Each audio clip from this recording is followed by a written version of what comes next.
नमस्कार। आप सभी का मोस्ट वेलकम है अपने इस YouTube channel Shri online study पर। इंडियन ज्योग्राफी में हम लोगों ने जो है प्रीवियस लेक्चर में भारत में वन्य जीव संरक्षण के बारे में पढ़ा था। इसमें हम लोगों ने राष्ट्रीय उद्यान, वन्य जीव अभ्यारण्य तथा बायोस्फीयर रिजर्व मतलब जैवमंडलीय आरक्षित क्षेत्रों के बारे में विधिवत पढ़ लिया है। चलिए आगे बढ़ते हैं। अगला टॉपिक आएगा भारत में ऊर्जा संसाधन, एनर्जी रिसोर्स इन इंडिया। तो देखिए भैया, ऊर्जा संसाधन जो है ये दो प्रकार के होते हैं। ऊर्जा जो संसाधन हैं ये दो प्रकार के कौन कौन से? एक तो होगा जो है अनवीकरणीय ऊर्जा संसाधन, अनवीकरणीय, या इनको हम बोलते हैं नॉन रिन्यूएबल, जिसको रिन्यू ना किया जा सके। और दूसरा होगा नवीकरणीय, नवीकरणीय, या इसको हम बोलेंगे रिन्यूएबल। क्या है ये? सपोज करिए जो है कि पेट्रोल है, पेट्रोल अगर आप जला देंगे तो पुनः पेट्रोल नहीं बना सकते हैं, ठीक है। पेट्रोल अगर आप जला देते हैं तो पुनः पेट्रोल नहीं बना सकते, या कोयला आप जला देते हैं तो पुनः कोयला नहीं बना सकते। तो ऐसे ऊर्जा संसाधन जो एक बार ख़त्म होने पर पुनः नहीं बनते हैं उनको हम कहते हैं अनवीकरणीय, जिसको ना बनाया जा सके। तो यहाँ जानिए कि जो है ऐसे एनर्जी रिसोर्स जो एक बार समाप्त होने पर, एक बार समाप्त होने पर, एक बार समाप्त होने पर पुनः नहीं बनाए जा सकते, पुनः नहीं बनाए जा सकते, इनको हम क्या बोलेंगे? नॉन रिन्यूएबल, जिसको रिन्यू नहीं किया जा सकता, दोबारा नहीं बनाया जा सकता। जैसे इसमें कौन कौन से आ जाएंगे भैया? जैसे इसमें आ जाएगा जो है इसमें आ जाएगा कोयला, इसमें आ जाएगा कोल, कोयला, पेट्रोलियम, कोयला, पेट्रोलियम। अब इसी पेट्रोलियम में जो है प्राकृतिक गैस और खनिज तेल आ सकता है, ठीक है ना। प्राकृतिक गैस और जो है इसमें खनिज तेल, ये दोनों किस में आ सकते हैं? तो ये दोनों इसी में आ सकते हैं। कोयला हो गया, पेट्रोलियम हो गया, इसके अलावा जो है परमाणु ईंधन, परमाणु या आणविक ईंधन, ठीक है। दिख रहा है सही से? कम विजिबल हो रहा है तो देखिए मैं बता दूं आपको जो है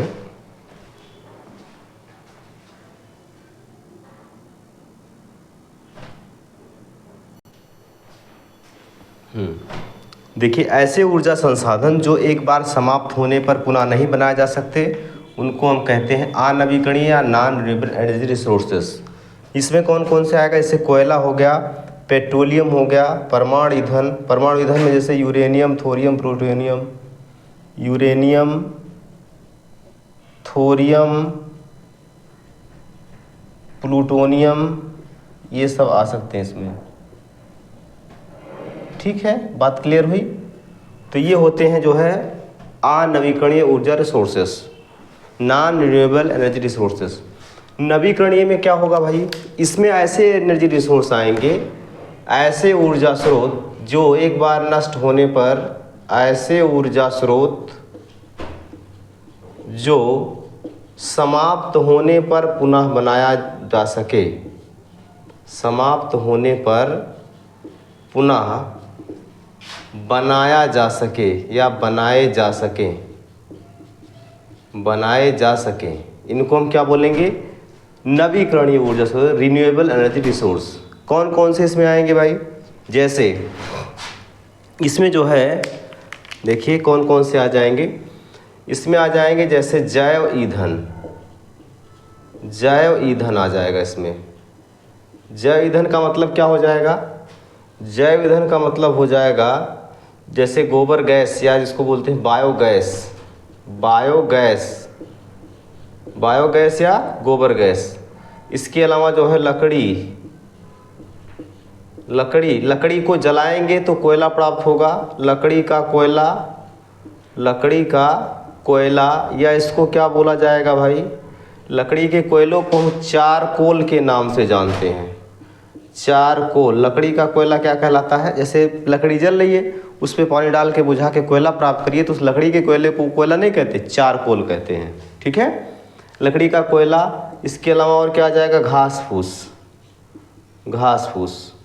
तो जैसे लकड़ी आप एक बार जला दिए, लकड़ी हो गई समाप्त, पुनः आप पेड़ लगाइए, फिर लकड़ी प्राप्त करिए। तो ऐसे ऊर्जा रिसोर्सेस को हम कहते हैं नवीकरणीय।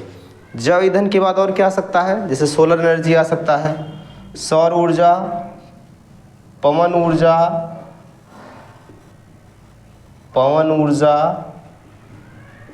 ज्वारीय ऊर्जा, भूतापीय ऊर्जा, और अगला कौन सा आ सकता है इसमें? भूतापीय ऊर्जा, इंडोथर्मल एनर्जी, भूतापीय ऊर्जा। तो ये ऐसे एनर्जी रिसोर्स हैं जो एक बार समाप्त होने पर हम इनको पुनः रिन्यू कर सकते हैं, पुनः बना सकते हैं। उसको हम बोलेंगे नवीकरणीय ऊर्जा स्रोत। इसमें कौन कौन से आ सकता है? जैसे जैव ईंधन आ सकता है, सौर ऊर्जा, पवन ऊर्जा, ज्वारीय ऊर्जा और भूतापीय ऊर्जा। ठीक है, जैव ईंधन का मतलब बायोगैस, लकड़ी का कोयला या इसको चारकोल कहते हैं, घास फूस, ये सब किसमें आ सकते हैं? ये सब आ सकते हैं नवीकरणीय ऊर्जा स्रोत में आ सकते हैं। आई बात समझ में? तो ये ऊर्जा स्रोत दो प्रकार के होते हैं, एक होगा नवीकरणीय, या इस नवीकरणीयों को जो है हम कहते हैं परंपरागत ईंधन स्रोत, परंपरागत ऊर्जा स्रोत कहते हैं इनको। ठीक है, जो हम चारों तरफ अपने एनर्जी के रिसोर्स देखते हैं वो ज़्यादातर उसमें कौन से हैं? उसमें परंपरागत ही देखने को मिलते हैं। ये बात क्लियर हुई। अब आगे बढ़े हम लोग बात करेंगे जो है अनवीकरणीय ऊर्जा स्रोत पे। अनवीकरणीय ऊर्जा स्रोत के बारे में हम लोग थोड़ा सा पढ़ चुके हैं। जैसे कोयला के बारे में हम लोगों ने पढ़ लिया है, कोयला संसाधन, कोयला कहाँ से निकाला जाता है, किन किन खानों से कोयला निकाला जाता है, इसका यूज़ क्या है, ये सब बातें हम पढ़ चुके हैं। आज हम बात करेंगे पेट्रोलियम के बारे में। ठीक है, पेट्रोलियम क्या होता है और ये कहाँ से निकलता है, भारत में पेट्रोलियम किन किन क्षेत्रों से निकाला जाता है, इन आदि बातों पर हम लोग आज डिस्कस करने वाले हैं। तो चलिए इसमें देखते हैं जो है कि ये पेट्रोलियम क्या है भाई। चलिए आगे हम बात करते हैं पेट्रोलियम के बारे में। पेट्रोलियम क्या है? तो पेट्रोलियम जो है ये हाइड्रोकार्बन का मिश्रण होता है। हाइड्रोकार्बन का मतलब होता है कार्बन और हाइड्रोजन के कंपाउंड। तो ये हाइड्रोकार्बन का मिश्रण है। क्या है भाई? ये हाइड्रोकार्बन का मिश्रण है। ठीक है, पेट्रोलियम कहाँ से मिलता है? तो ये टर्सरी क्रम की अवसादी चट्टानों से मिलता है। टर्सरी क्रम की चट्टानों का मतलब ये होता है कि जैसे जब धारवाड़ या आर्कियन क्रम की चट्टानें, कुड़प्पा क्रम की चट्टानें, इन सब का जब क्षरण होता है तो इनका जो मलबा होता है ये नदियों के सहारे जो है कहीं बेसिन में जमा हो जाता है। तो इनसे जो है जब ये मलबा जमा होगा, जब अवसाद जमा होगा तो परतदार चट्टानें बनेगी। इन्हीं परतदार चट्टानों को हम बोलते हैं अवसादी चट्टानें। ठीक है, इन्हीं परतदार चट्टानों को आप लोगों ने देखा होगा कि जैसे कहीं से पानी आ रहा है मिट्टी लेकर, कहीं जमा हुआ, तो जब वो मिट्टी बाद में हटाई जाती है तो ऐसे परत परत के रूप में वो जमी होती है। ऐसे ही इन चट्टानों का निर्माण होता है। ठीक है, अवसादी चट्टानों का निर्माण होता है। इन अवसादी चट्टानों में जब जीव तथा वनस्पतियां दब जाते हैं तो ये करोड़ों वर्ष के बाद कन्वर्ट हो जाते हैं पेट्रोलियम और कोयला में। ठीक है, तो इन्हीं चट्टानों में जो है जब जीव तथा वनस्पतियां दब जाते हैं, जीव व वनस्पतियां दब जाते हैं, तो यही जो है किस में बदल जाते हैं? यही बदल जाते हैं पेट्रोलियम में। यही किस में बदल जाएंगे भैया? तो यही बदल जाते हैं पेट्रोलियम में। बात क्लियर है? जब तेल का कुआं खोदा जाता है ना, जब कहीं हमको पता चला कि हाँ यहाँ पर पेट्रोल मिलने की प्रोबेबिलिटी है, तो जब वहाँ पर खोदा गया तो वहाँ पर जो ये तेल का कुआं है, ये जो है क्या है? ये तेल का कुआं है। तेल का कुआं जब खोदा जाता है तो इस तेल के कुएं में 20% जो है ये क्या होती हैं? तो ये गैसेस फॉर्म में होते हैं। 80% जो होते हैं ये क्या होते हैं? ये द्रव होते हैं। 20% गैसें होती हैं। गैसें कितनी होंगी? तो 20% होंगी। 20% क्या होंगी? गैसें होंगी और 80% क्या होंगे?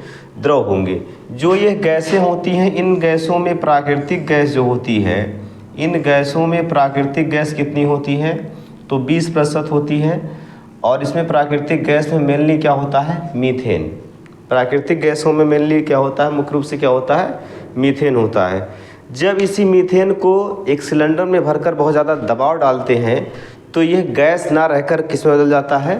द्रव में बदल जाता है। तो इसी को हम कहते हैं कंप्रेस्ड नेचुरल गैस। क्या बोलेंगे? Compressed natural gas, compressed natural gas.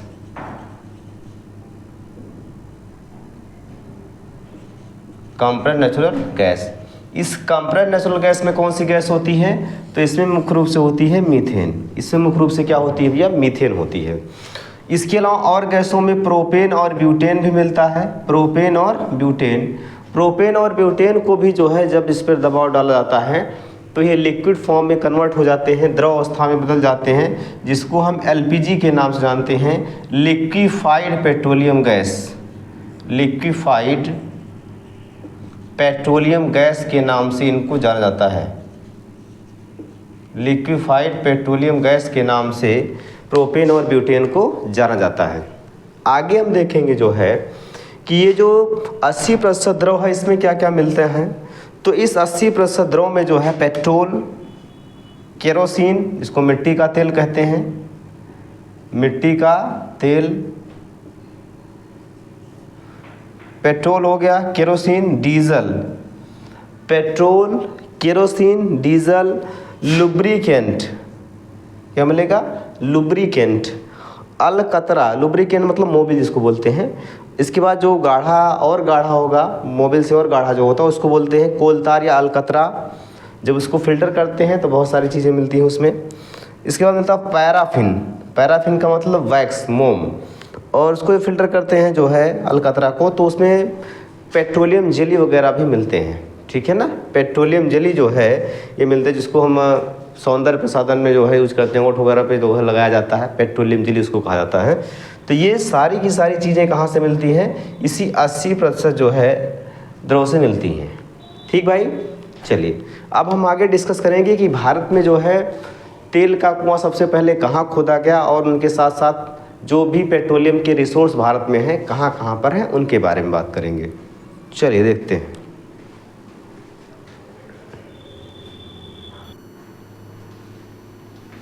देखिएगा आगे यहाँ देखिए आसाम में आपको जो है कई क्षेत्र देखने को मिलेंगे। अच्छा, पहले मैं कुछ बातें जान लेता हूँ कि जैसे भारत में जो है पेट्रोलियम के लिए पहला तेल का कुआं कहाँ खोदा गया। तो देखिए भारत में जो है पहला तेल कुआं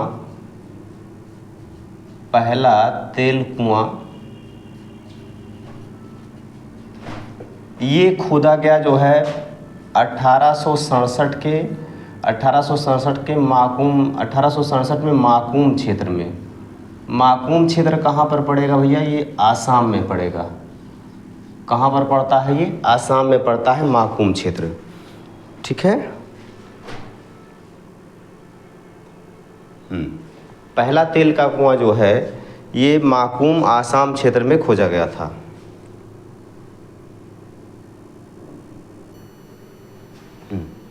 देखिए इससे पहला तेल का कुआं कहाँ पर खोदा गया था? माकूम क्षेत्र आसाम में।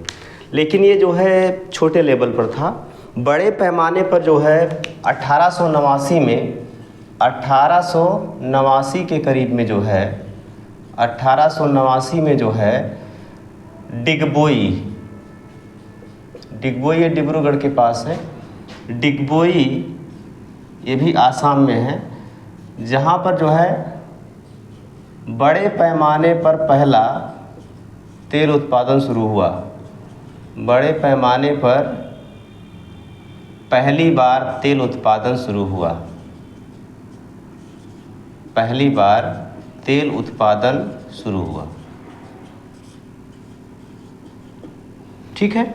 जैसे अगर आपसे पूछेगा जो है कि भारत में पहला तेल का कुआं कब खोदा गया था, तो अगर उसमें माकूम क्षेत्र है तो ठीक है, कोई दिक्कत नहीं है। अगर माकूम नहीं है तो आप किसको मानेंगे, तो ये डिगबोई को मानेंगे कि डिगबोई में जो है 1889 के करीब में जो है पहला सफल तेल का कुआं जो है खोदा गया था, जहां से बड़े पैमाने पर तेल उत्पादन शुरू हुआ।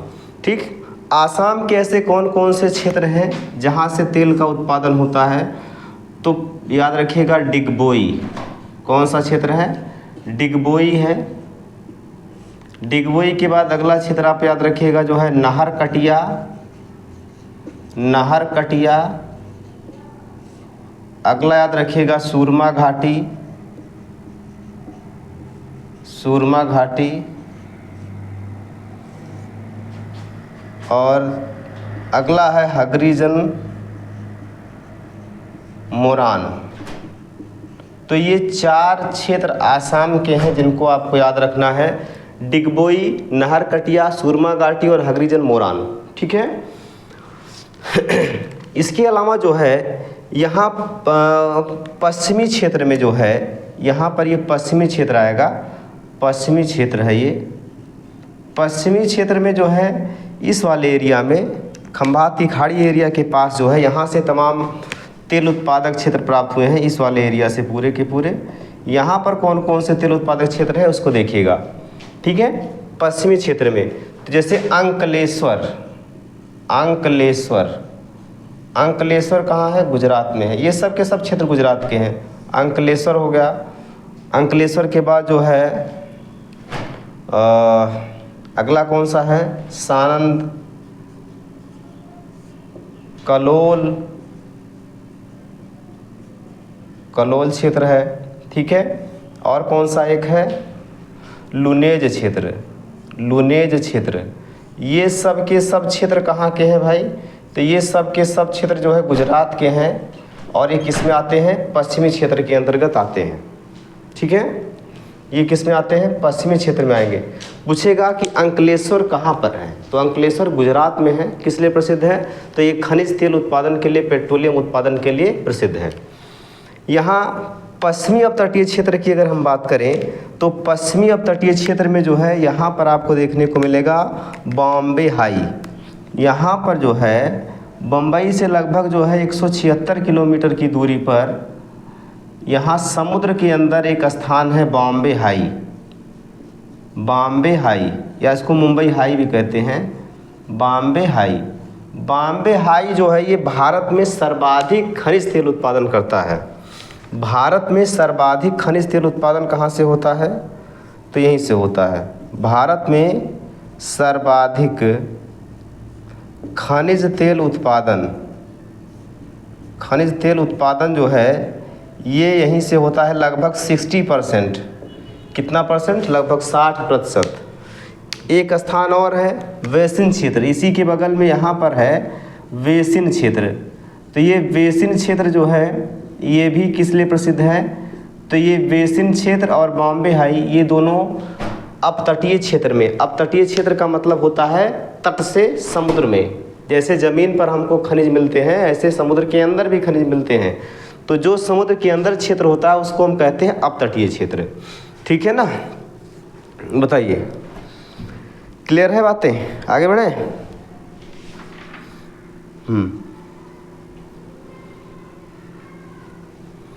पूर्वी अपतटीय क्षेत्र की अगर हम बात करें, तो यहाँ पूर्वी अपतटीय क्षेत्र में देखिएगा, ये पूर्वी अपतटीय क्षेत्र में जो है आपको कई क्षेत्र देखने को मिलेंगे। यहाँ पर जो है आंध्र प्रदेश के पास जो है एक रवा क्षेत्र आपको मिलेगा। रवा क्षेत्र जो है, रवा, ठीक है ना, रवा क्षेत्र कहाँ पर मिलेगा, तो ये रवा क्षेत्र जो है ये पूर्वी अपतटीय क्षेत्र में मिलेगा। और ये किस लिए प्रसिद्ध है, तो ये प्रसिद्ध है जो है पेट्रोलियम उत्पादन के लिए। इसके अलावा यहाँ आंध्र प्रदेश के पास एक तट है जो है, एक क्षेत्र है जिसका नाम है अमलापुरु।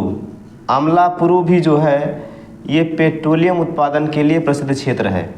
ठीक भाई, तो ये दोनों के दोनों क्षेत्र जो है पूर्वी तट पर है आंध्र प्रदेश में। आंध्र प्रदेश में, क्लियर। तो ये जो है भारत के प्रमुख जो है पेट्रोलियम उत्पादक क्षेत्र हैं। ठीक है, भारत में सर्वाधिक पेट्रोलियम का उत्पादन जो है ये अपतटीय क्षेत्र से ही होता है। और इसमें कौन सा स्थान है? बॉम्बे हाई। बॉम्बे हाई से सर्वाधिक खनिज तेल का उत्पादन होता है। यहाँ पर जो है एक बात और याद रखिएगा, यहाँ पर 1976 से जो है 1976 से जो है पेट्रोलियम उत्पादन शुरू हुआ। और यह पेट्रोलियम उत्पादन का कार्य जो है एक कंपनी ने किया जिसका नाम है ONGC, oil and natural gas corporation, जिसकी स्थापना जो है 1956 के करीब में एक आयोग बनाकर की गई थी। बाद में जो है इसको जो है क्या बना दिया गया? एक कॉरपोरेशन बना दिया गया, एक निगम बना दिया गया। ठीक है भाई, तो ये आपका पूरा का पूरा है कि भारत में पेट्रोलियम के उत्पादन वाले क्षेत्र कौन कौन से हैं, इनको आपको याद रखना है। ठीक, आज के लिए इतना रखिए, बाकी बातें हम करेंगे कल के वीडियो में। तब तक के लिए जो है नमस्कार सभी को।